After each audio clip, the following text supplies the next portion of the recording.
review for Rainbow Press and Comics, and in this DC review, Blue Beetle Graduation Day, Issues 1 and Issue 2. I'll be reviewing this together as one story.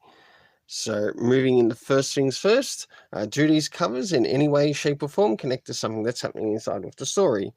Sure enough they do, to which I give the first issue a 7 out of 10, and the second cover also a 7 out of 10.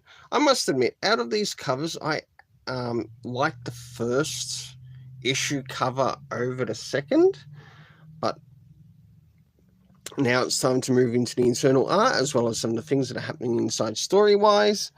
So as we begin the story,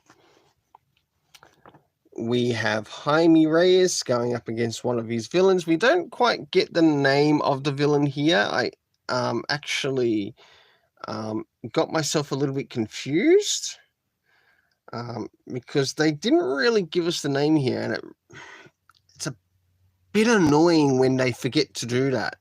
If someone else happens to know who this villain is, please let me know. And I mean it, please let me know.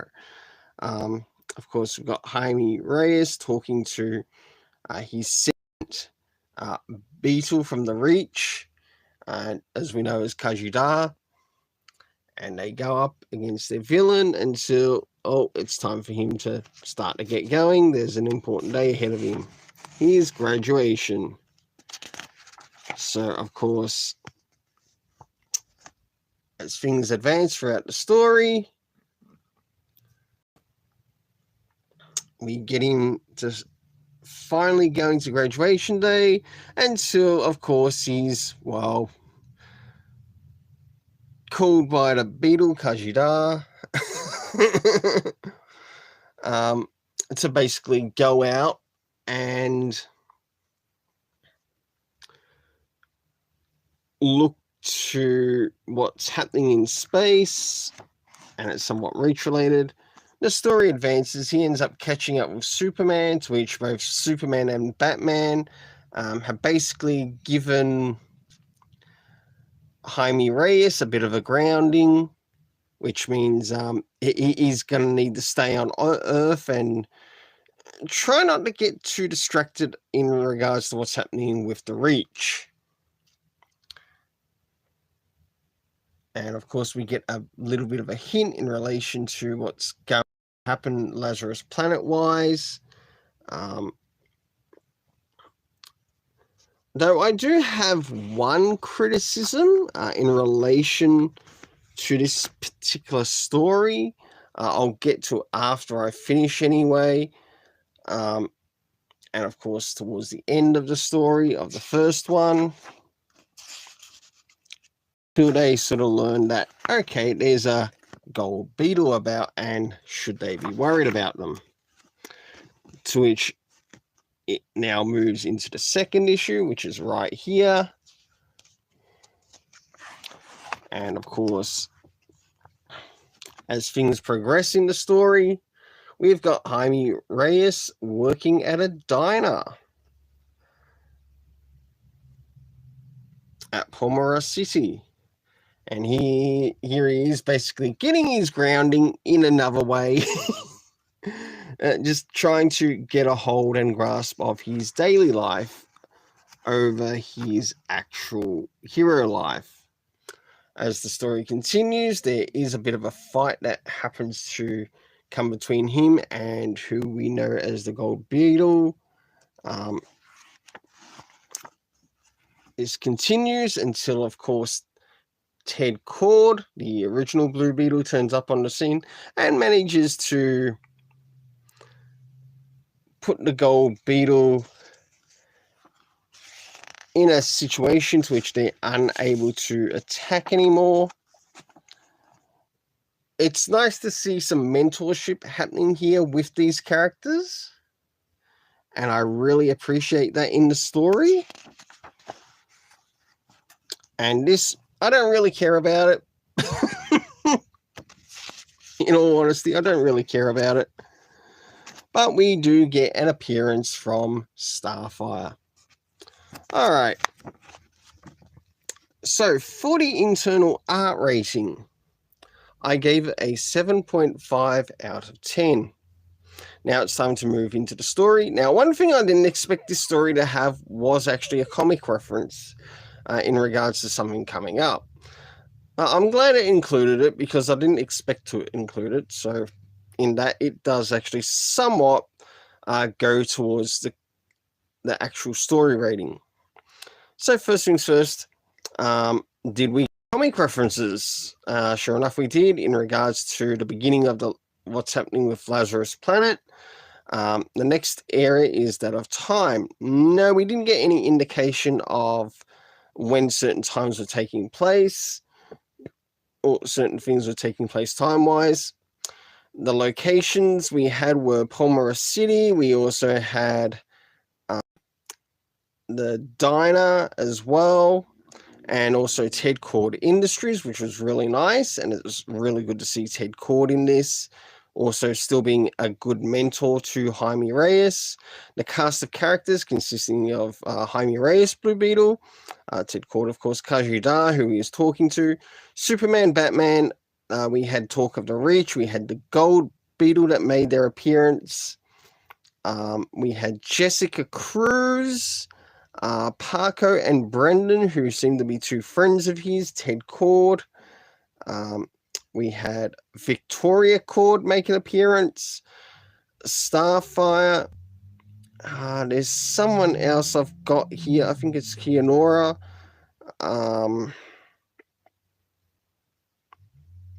I think that's pretty much all. So for the overall story rating, I actually gave this a 7.5 out of 10. If that comic reference wasn't there, it probably would have gotten a 7. So until then, let's keep it colourful and have yourself an awesome day. Of 6, and starting off with first things first, does this cover in any way, shape or form connect to something that is happening inside? Sure enough, it does, to which I give a 7.5 out of 10. We'll now move to the internal art as well as having a look at what's happening story-wise. Now, as things begin in the story, we get Ted Cord, who gets a visit from Batman in his labs, and the appearance of dynasties from the previous issue, and also to learning as to why she was also attacking Blue Beetle. And in the process, we catch up with Jaime Reyes, Blue Beetle, who's actually out with Star, and they go to some places.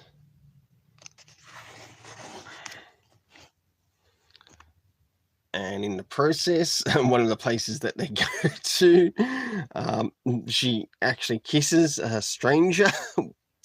And in this day and age, she did it without consent.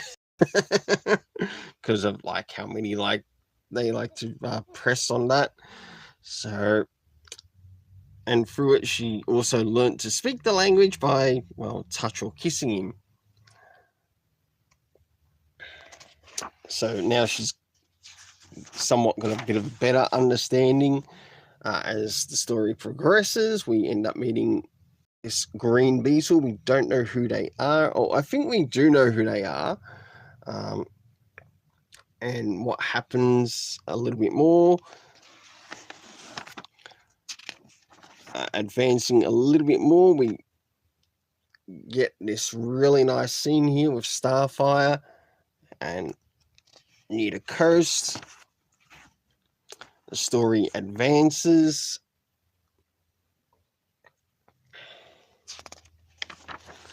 And last but not least, moving towards the end.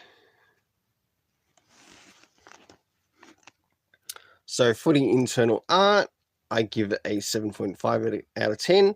Once again, it's actually been quite consistent. I quite enjoy that. Moving into the next thing, and that is the area of the story. So first things first, we don't actually get anything comic reference-wise, so that's being missed. So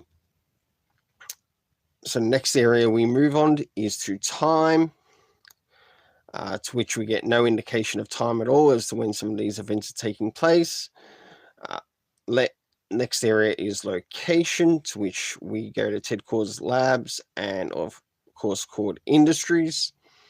The cast of characters being the last thing, to which we Ted Kord, Batman, Jaime Reyes, who is the present or the main Blue Beetle, or one of the Blue Beetles. We also have Starfire, Dynasties, and we also learn of a group called the Horizon, to which they also played a part in some form of invasion to Starfire's planet, which was really quite nice to see added to the story. For the overall story rating, I gave it a 7 out of 10. I do feel the story could have been a little bit better, but overall, looking forward to the next issue. Until then, let's keep it colourful and have yourself an awesome day.